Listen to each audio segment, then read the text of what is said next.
Hello everyone, स्वागत है आपका आज एक नई क्लास में। तो हम टॉपिक कर रहे थे इटली में फांसीवाद, जिसमें कि मैंने आपको 5-6 क्लासेज में वो टॉपिक अच्छे से क्लियर करवा दिया है कि इटली में फांसीवाद के कारण क्या थे, उसने कैसे वर्क किया और कैसे मुसोलिनी प्रधानमंत्री बना। इन सब के बारे में डिटेल से हमने देख लिया है। तो अब हम देखते हैं कि जब मुसोलिनी इटली में प्रधानमंत्री बन गया तो उसने आगे क्या काम किए, उसकी गृह नीति क्या थी, उसकी विदेश नीति क्या थी,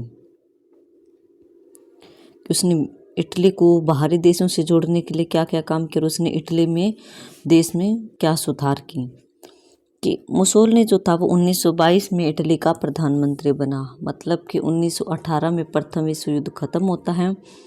उसके 4 साल बाद जो है मुसोलिनी इटली का प्रधानमंत्री बनता है। इटली के लोगों को उससे बहुत ज़्यादा उम्मीदें थी, आशाएं थी, क्योंकि पिछली सरकार जो है उनकी जो कमी थी, उनकी पीछे की जो मांगे थी उनको पूरा नहीं कर पा रही थी, उन देश की कंडीशन को नहीं सुधार पा रही थी। इसीलिए मुसोलिनी के प्रधानमंत्री बनने के बाद लोगों को उम्मीद थी कि अब देश की स्थिति जो है वो सुधरेगी और उनकी अर्थव्यवस्था में भी कुछ सुधार आएगा। तो प्रथम विश्व युद्ध के बाद इटली में अराजकता, अशांति, बेरोजगारी व गरीबी फैल गई। अंतर्राष्ट्रीय स्तर पर भी इटली का काफ़ी अपमान हुआ था, मतलब इंटरनेशनल लेवल पर। बाहरी देशों में जैसे कि पेरिस शांति सम्मेलन था, वहाँ पर भी इटली का प्रधानमंत्री बीच में ही सम्मेलन छोड़कर आ गया था, क्योंकि वहाँ पर इटली के हितों की पूर्ति नहीं हुई थी।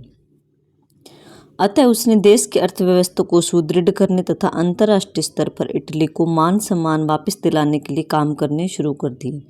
अब मुसोलिनी को भी अपनी जनता की पूर्ति करनी थी, ताकि जनता उसे पसंद करती रहे, जनता से उसे प्यार मिलता रहे और सपोर्ट मिलता रहे।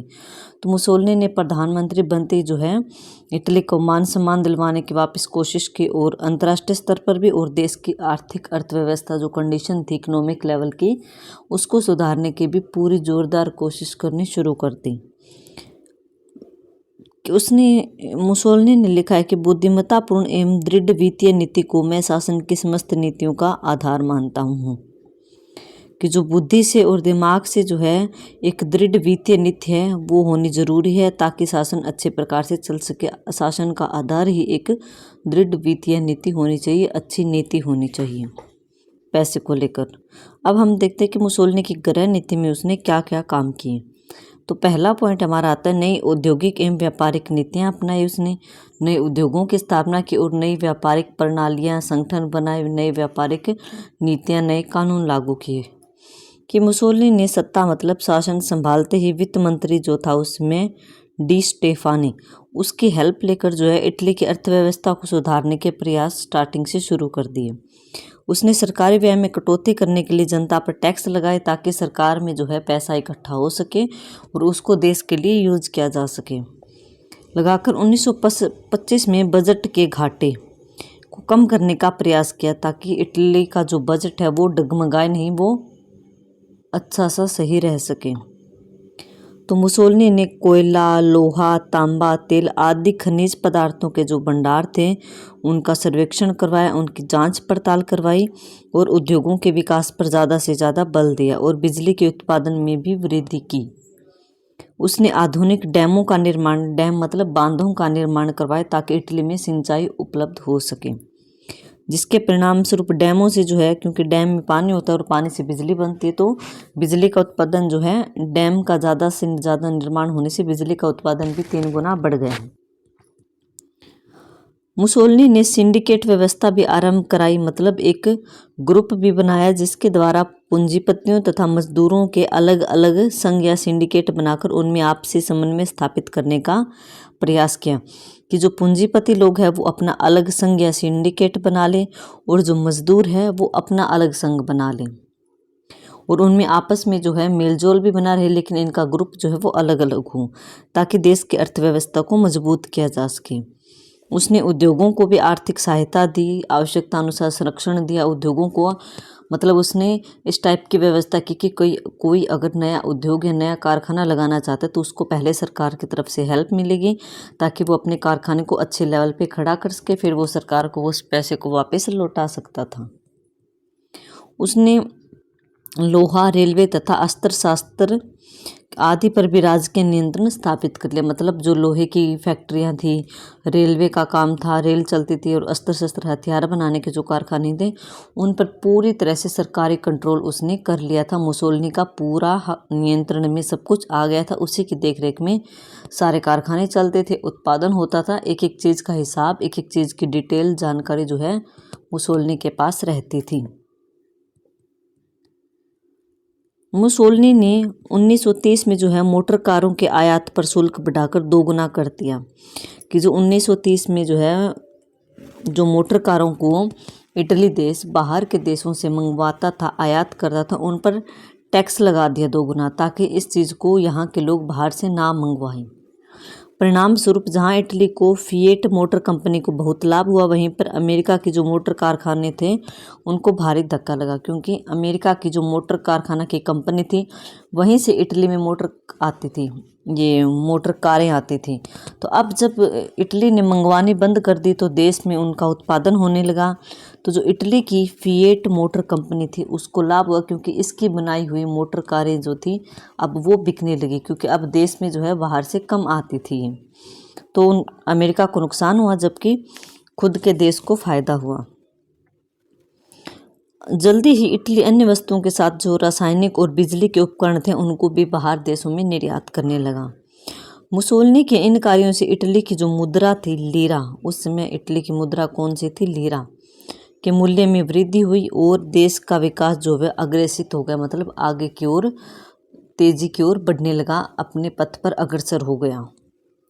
परंतु यह विकास जो था वो स्थायी नहीं रह सका। मतलब थोड़े दिन तो इटली तरक्की करता रहा, लेकिन 1926 ईस्वी के बाद जो है व्यापार, विदेशी व्यापार जो था, जो बाहर देशों से निर्यात होता था इटली देश का, मतलब इटली का सामान जो बाहर के देशों में भेजा जाता था, वो उसमें गिरावट आ गई। लीरा की कीमत भी फ्रैंक की तुलना में 20% कम हो गई। अतः कारखानों में भी उत्पादन कम होने लगा, क्योंकि चीज़ें बाहर देश से नहीं जा रही थी बिकने के लिए। जब चीज़ें बिकेंगी नहीं तो कारखानों में उत्पादन ऑटोमेटिक कम हो जाएगा, जिससे बेरोजगारी बढ़ने लगी। कारखानों में उत्पादन नहीं है तो मजदूरों को नौकरी नहीं है, अगर नौकरी नहीं है तो बेरोजगारी होगी। और 1929 में आर्थिक महामंदी आरंभ हो गई। देश में वस्तुओं की कीमतें गिर गई, कारखाने बंद हो गए और 10 लाख लोग जो थे वो बेरोजगारी की चपेट में आ गए। अतः फसिस्ट सरकार जो थी वो इटली को पूर्ण रूप से, पूरी तरह से आर्थिक स्वावलंबी, मतलब सेल्फ डिफेंस बनाने में जो है असफल रही। पूरी तरह से इंडिपेंडेंट नहीं बना पाई वो इटली को।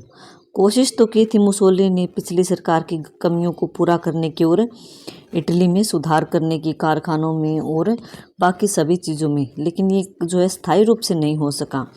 उसने कोशिश जरूर की, कुछ समय के लिए तरक्की भी मिली, लेकिन बाद में जो है धीरे धीरे इसमें मंदी आना शुरू हो गई। और उसके बाद 1929 में तो आर्थिक महामंदी ने जोर पकड़ लिया।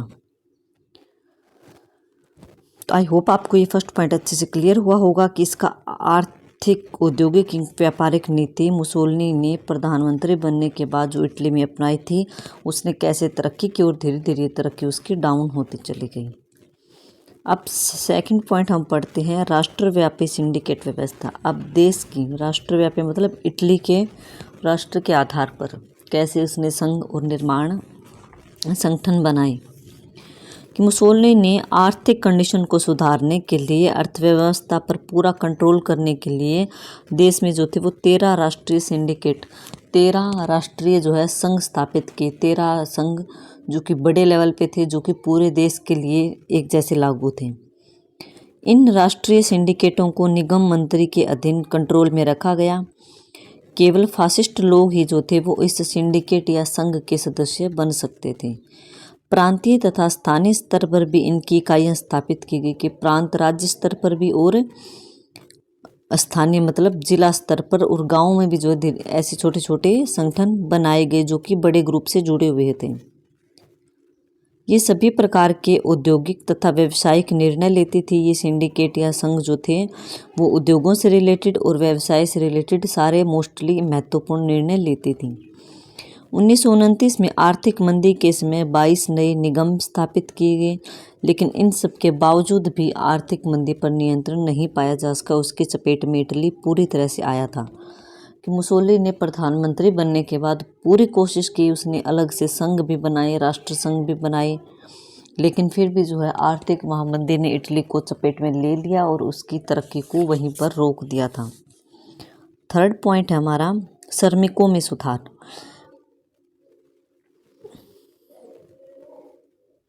कि मुसोलिनी ने जो है मजदूरों की स्थिति को सुधारने के लिए भी अनेक काम किए।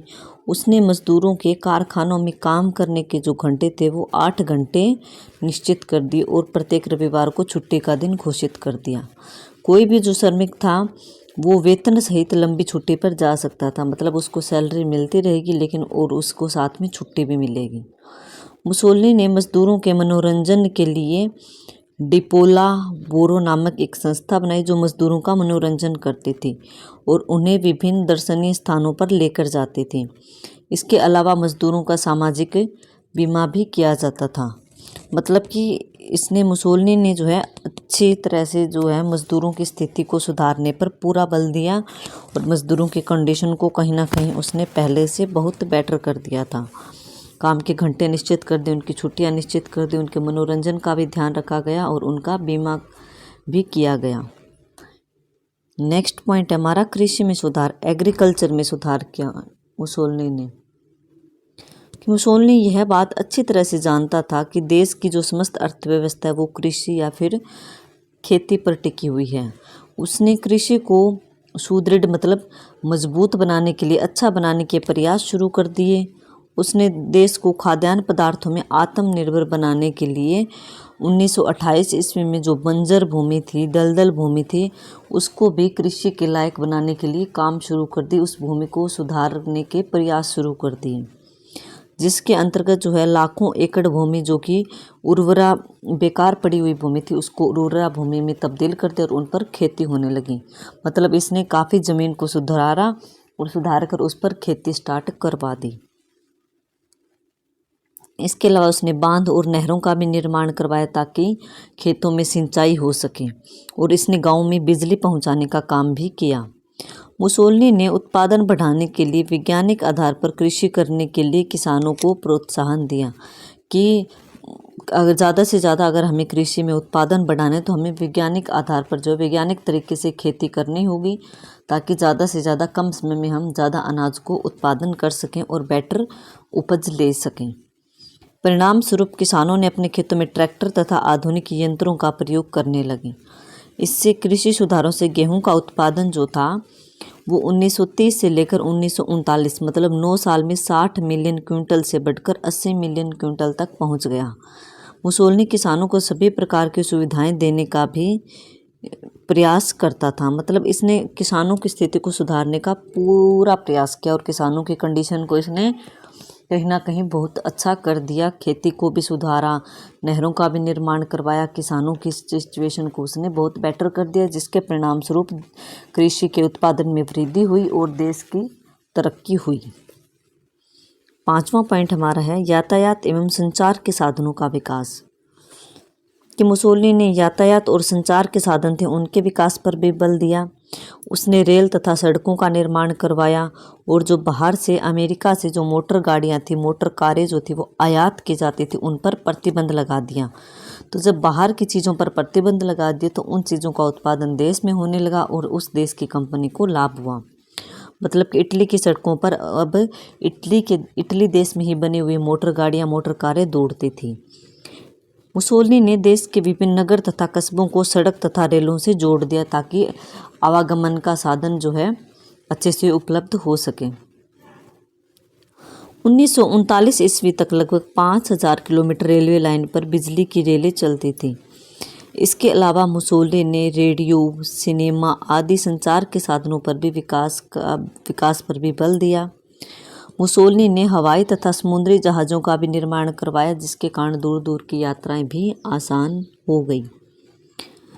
इसने शिक्षा में भी सुधार करवाया। तो इसको जो हम 3 पॉइंट को नेक्स्ट क्लास में करेंगे। तो आज हमने इसके 5 पॉइंट को कर लिया कि गृह नीति में इसने औद्योगिक और व्यापारिक नीति नई अपनाई, बहुत कोशिश की इसने, कहीं ना कहीं हद तक सुधार भी किया, लेकिन जो है 1929 के आर्थिक महामंदी की चपेट में आने से ये चीज़ें सारी नष्ट हो गई धीरे धीरे। इसने सिंडिकेट व्यवस्था संघ भी बनाए राष्ट्र नेशनल लेवल पर, जो कि सारे के सारे तरक्की के लिए, इटली की देश की तरक्की के लिए काम करती थी। इसने मजदूरों की, श्रमिकों की कंडीशन में भी सुधार किया, जो कि बहुत अच्छा काम था। इसने किसानों की कृषि में भी सुधार किया। कृषि में सुधार करने से देश की कंडीशन बहुत अच्छी हो गई। इसने कृषि में काम किया। 5वां पॉइंट हमारा है कि यातायात एवं संचार के साधनों का विकास। इसने सड़कों पर जो है सड़कों का निर्माण करवाया, रेलों का निर्माण करवाया, जिसके कारण जो है यातायात और संचार के जो साधन थे वो काफ़ी विकसित होकर इटली का काफ़ी विकास हुआ। तो ये थे, आज हमने 5 पॉइंट कर लिए कि मुसोलिनी ने इटली का प्रधानमंत्री 1922 में बनते उसने क्या क्या काम इटली के लिए किए। तो इसने बहुत अच्छे अच्छे काम किए थे, लेकिन आगे चलकर जो है इसका रूप तानाशाह होता गया। उसके कारण जो है इसकी जो है इस सरकार का पतन हुआ। उसको हम लास्ट में देखेंगे। लेकिन इसने काम जो किए थे वो पिछली सरकार से ज़्यादा अच्छे किए थे। श्रमिकों में सुधार किया, कृषि में सुधार किया, संचार व्यवस्था में सुधार किया, यातायात में सुधार किया और राष्ट्रव्यापी संघ भी बनाए, ताकि ज़्यादा से ज़्यादा इटली की तरक्की हो सके और उसे इंटरनेशनल लेवल पर एक अच्छे देश के रूप में प्रेजेंट कर सके और देश की तरक्की कर सकें। तो आई होप आपको ये 5 पॉइंट अच्छे से समझ आए होंगे। अगर आपको क्लास अच्छी लगती है तो प्लीज़ क्लास को ज़्यादा से ज़्यादा लाइक करें, शेयर करें, और अगर आपको कोई डाउट रहता है क्लास में, कोई क्वेश्चन में, कोई लाइन में, तो आप मुझे कमेंट सेक्शन में कमेंट करके आसानी से पूछ सकते हैं। Okay, thank you everyone.